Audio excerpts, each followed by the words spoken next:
Historicamente, os homens buscam dar sentido para a sua existência e obter algumas respostas para aquilo que a razão não é capaz de explicar.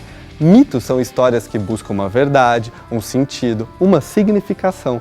Aliás, o pensamento mítico é fundamental para a formação de identidades culturais.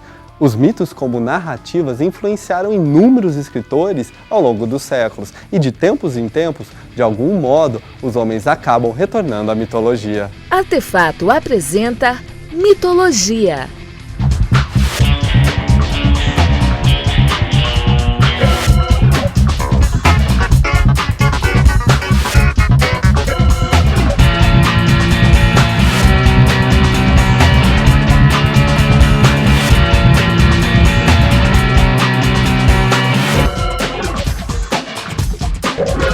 Olá! Começa agora Artefato. Hoje a gente conversa com a professora Maria Angélica e o assunto é mitologia. Mas antes da gente começar o nosso bate-papo, vamos conhecer um pouquinho mais sobre a nossa convidada. Maria Angélica Seabra Rodrigues Martins fez letras na Universidade Júlio de Mesquita Filho, Unesp, no campus de Araraquara. Fez o mestrado em Estudos Literários e Semiótica e o doutorado em Letras, ambos pela Unesp, instituição em que é professora aqui em Bauru, no curso de Comunicação Social da FAAC. É autora dos livros Aprender a Pensar, um desafio para a produção textual e Retórica e Retoricidade, a construção do discurso persuasivo na mídia impressa e audiovisual. Organizou os livros Educação, Mídia e Cognição e O Mito e Suas Repercussões no Cinema e na Literatura. Maria Angélica mantém um grupo de estudos que envolve as áreas de comunicação, letras e educação. Olá, professora Maria Angélica, bem-vinda ao Artefato. Olá, é um prazer estar aqui com vocês. Professora, para começo de conversa, o que é o mito? O mito é uma história que todos os povos contam à sua maneira, para explicar aquilo que é inexplicável. Então, o que aconteceu, como foram os começos, como o mundo vai acabar e como os heróis resolveram problemas que surgiram ao longo de toda a história daquele povo, todas as causas naturais. Se você tinha um raio que caía sem uma explicação lógica, um terremoto que acontecia, um vulcão que entrava em erupção, ele precisava de uma explicação lógica para ele, naquele momento, e não havia essa explicação porque não havia professores, não havia escolas, não havia livros, nada que desse essa explicação. O que ele tinha, então, para explicar seriam causas superiores, sobrenaturais, nesse sentido. E eles inventaram os deuses justamente para explicar a ira dos deuses, para explicar essas causas naturais. Então, se Zeus estava enfurecido, ele mandava raios, ou tufões. Se o vulcão entrava em erupção, Hades estava bravo, então iam lá, jogavam as virgens na boca do vulcão para acalmar a ira de Hades, né?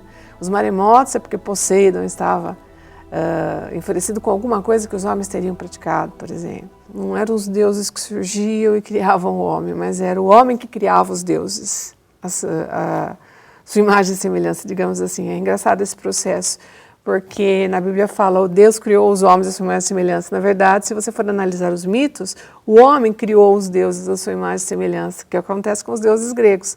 Eles são cheios de falhas, eles têm os defeitos humanos, eles têm a ira, eles têm a vingança, eles têm a luxúria, né? Eles frequentemente traem. Então, os deuses mitológicos nada tem a ver com aquela perfeição que a gente vai ver no cristianismo depois. Tem uma mensagem nos mitos? Sempre tem algum sentido de passar uma moral? Tem. Então, os mitos, como eu disse, além das explicações para a cosmogonia e para a escatologia, que é a criação e o fim do mundo, tem também o processo do herói, da criação do herói que vai aparecer ali. O herói precisaria funcionar como um modelo para a sociedade. Ele tem que aprender a controlar-se. Então, quando ele começa, ele não é um herói. Ele vai se desenvolver, ele é um candidato a herói. Ele vai ter que alcançar a sofrosine, que eles chamam. E o que seria a sofrosine? A temperança. Então ele tem que aprender a dominar a ira, ele tem que alcançar a humildade, ele tem que desenvolver características tais que lhe permitam, ser um modelo de virtude para a própria sociedade. Mas eu não posso pensar numa criatura boa, virtuosa, dentro dos moldes que a gente vai ter no cristianismo, porque, por exemplo, o herói grego tem a vingança como uma instituição, mas isso é da cultura grega. Falando em cultura, essa questão cultural mesmo dos mitos, ela reflete muito sobre as características daquela sociedade que criou determinadas histórias para explicar os acontecimentos? Claro, porque é a partir desses modelos é que a sociedade se estrutura.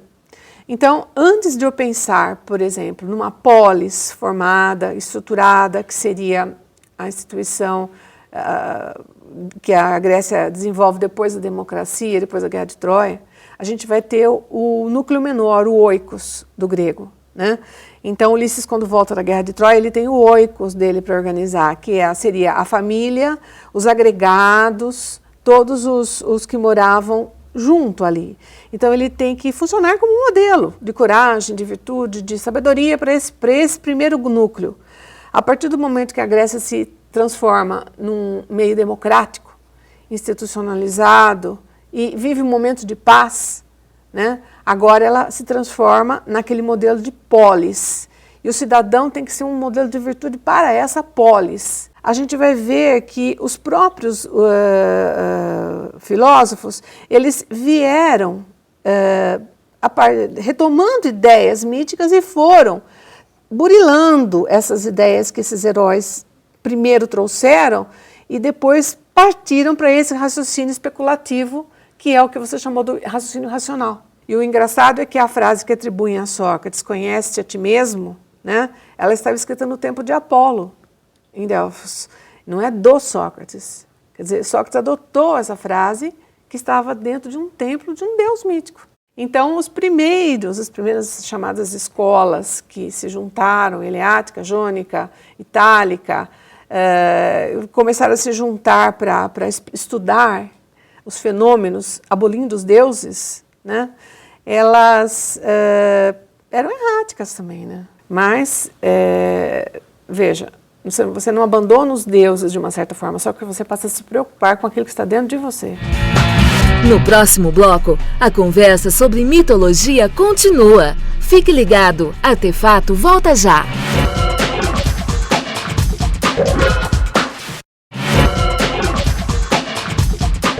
Olá, e o Artefato está de volta. Hoje a conversa é com a Maria Angélica, professora da Unesp, sobre mitologia. Maria Angélica, quando a gente pensa em mitologia, é quase automático a gente pensar em mitologia grega. Por que você acha que isso acontece? Porque a tradição dos gregos inventarem os deuses, digamos assim. Os romanos, quando invadiram a Grécia, eles assimilaram os deuses dos gregos. Eles trocaram os nomes, né?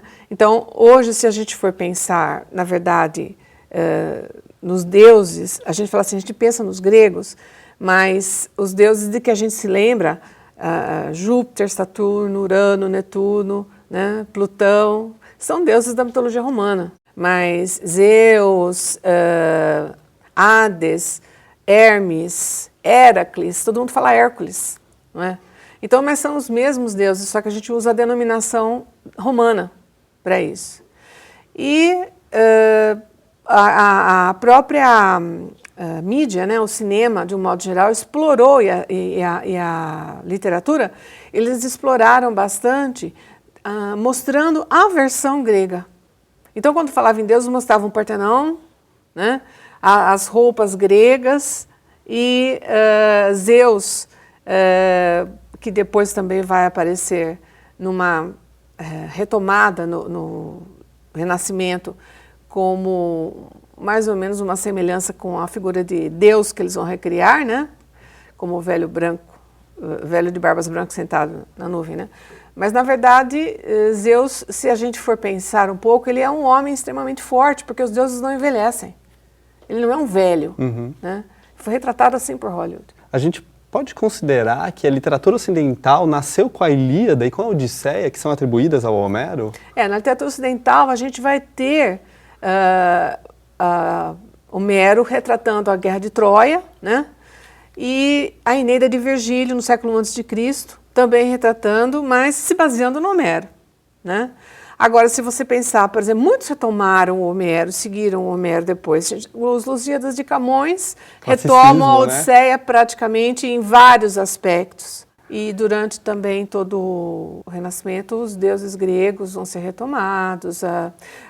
No arcadismo, depois nas poesias, eles vão retomar os deuses. Continua. Então, os deuses gregos funcionavam como uma espécie de equilíbrio, né? Então o Renascimento vai, as estátuas gregas, a poesia grega. Então há o equilíbrio. No classicismo é o que eles têm para retomar, o equilíbrio de formas. Então, por isso que a Grécia acaba sendo um modelo para a arte. No final da Idade Média e no Renascimento, permitiu que aparecessem grandes como Miguel Ângelo, Botticelli, o Leonardo da Vinci, etc., que vão pegar, né, os modelos greco-romanos, mas principalmente os modelos gregos, que são modelo de perfeição. E qual a importância dos mitos na educação? Olha, é uma coisa interessante. Primeiro porque os mitos, eles refletem valores, né? Se você leva o aluno a estudar mitos e mitos de outros povos, ele vai conhecer os valores, como podem haver as explicações e os valores serem mostrados por outros povos. O próprio mito do cristianismo, o Cristo pregado na cruz, né? É interessante que é sepultado e renasce depois do terceiro dia, vão lá descobrir o sepulcro está vazio.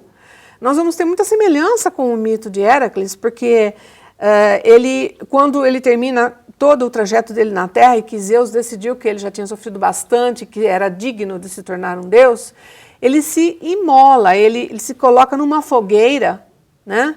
E pede que ninguém apague o fogo e deixe ele se queimar ali. Quando apaga aquele fogo, eles vão lá pegar os restos e não tem resto nenhum. Zeus havia levado Héracles para o Olimpo, né? Olha a semelhança. E aproveitando esse gancho, e a questão das religiões, digamos, atuantes hoje, elas têm muita influência dos mitos gregos, dos mitos romanos? Se nós tomarmos como exemplo o catolicismo, existe um momento na hora da consagração em que o padre levanta a hóstia e recita um ritual referindo-se ao momento em que Cristo esteve com os apóstolos na última ceia, e fala exatamente o que aconteceu, que ele dividiu o pão entre os seus apóstolos, etc.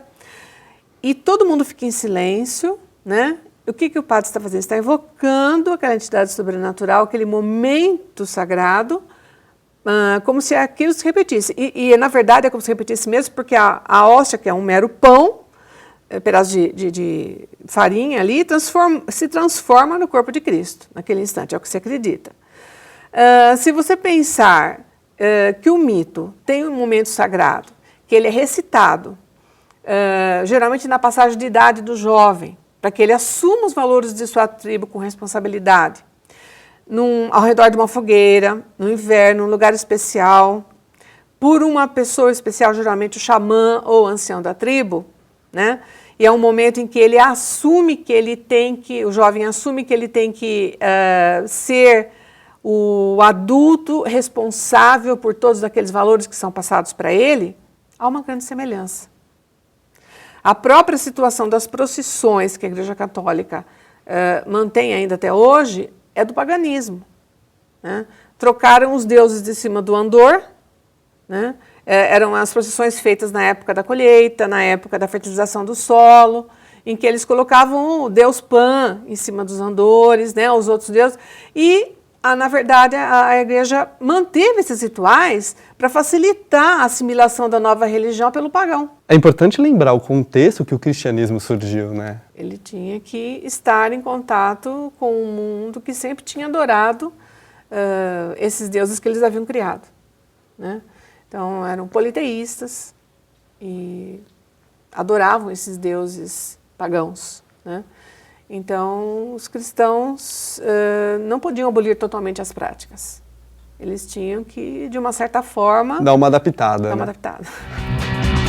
Artefato volta já e continua a discussão mitológica para falar um pouco sobre heróis.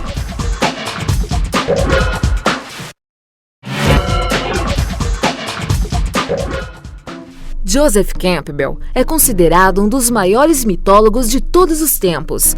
Nasceu dia 26 de março de 1904 na cidade de Nova York, Estados Unidos. Seu interesse pela mitologia surgiu através de sua formação católica e através da paixão pelos índios.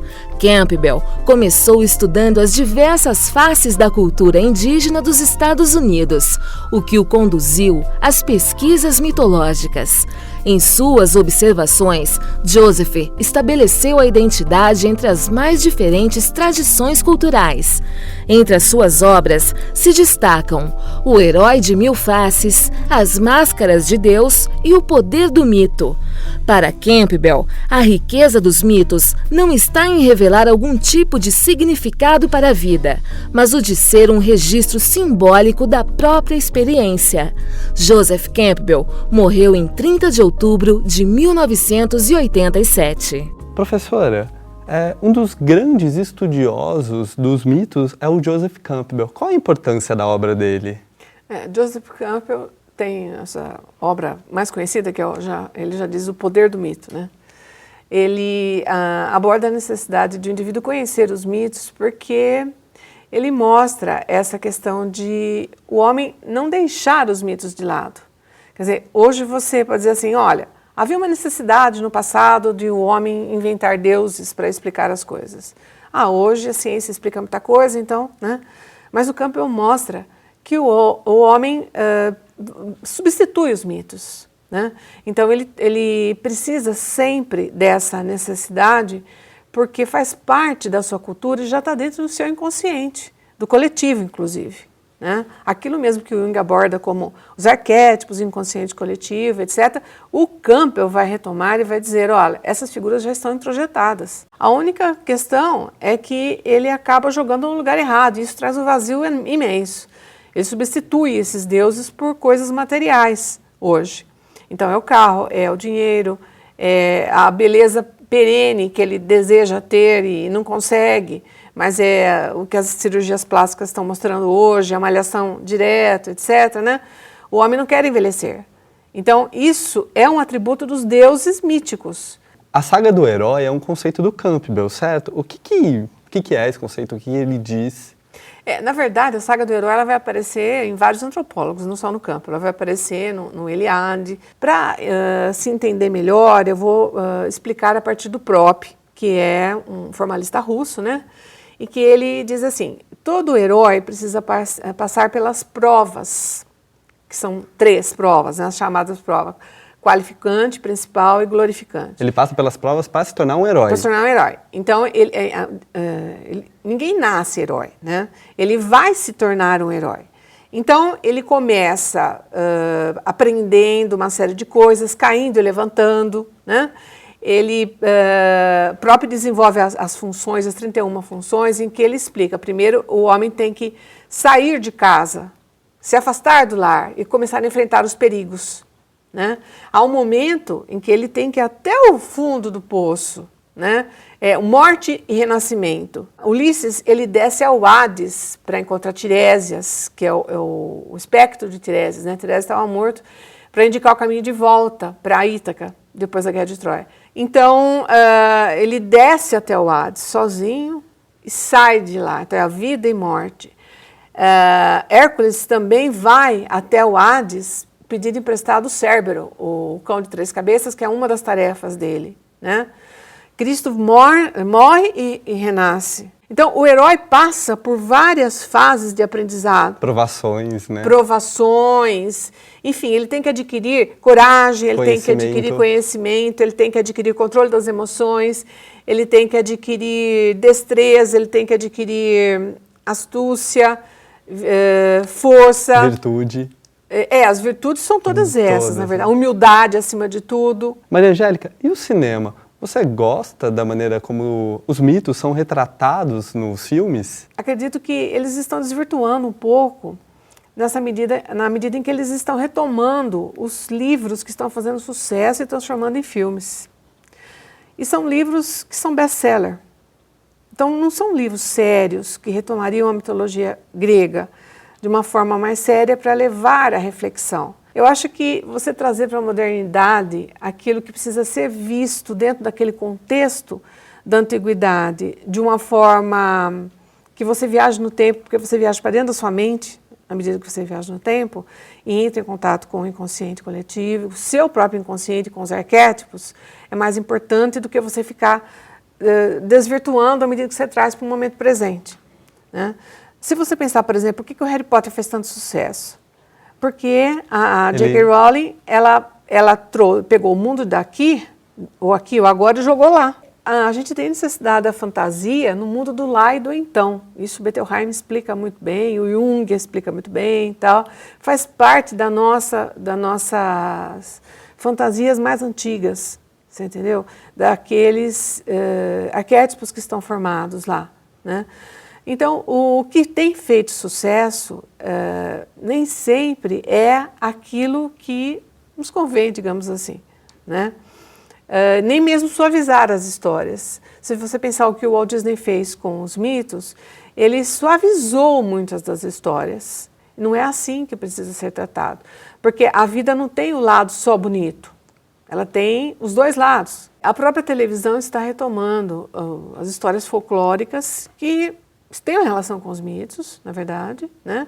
Muitas estão ligadas a isso, são histórias modificadas. Se você pensar sobre os mitos nórdicos, por exemplo, são histórias, o Beowulf é um mito nórdico que está ligado a toda a história do povo escandinavo, né? Então, as histórias folclóricas estão relacionadas ao que se desenvolve a própria no meio daquelas culturas que se formavam ali. Professora, para fechar, qual o seu mito favorito? Ai, sem dúvida o de Ulisses. É o que mais luta, o que mais, na minha opinião, o que mais... Porque é um homem normal, não é filho de um deus e uma deusa, por exemplo, como seria a maioria dos heróis.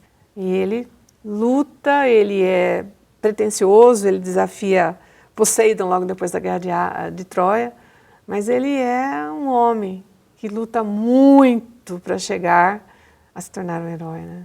Maria Angélica, muito obrigado por você ter vindo até o Artefato. Eu é que agradeço a oportunidade de ter podido falar sobre um assunto que é tão fascinante para todos nós, né? Muito obrigado. O Artefato de hoje falou sobre mitologia com a professora Maria Angélica. Você pode rever este programa acessando o nosso portal e também conferir os outros que já foram ao ar. Até a próxima semana.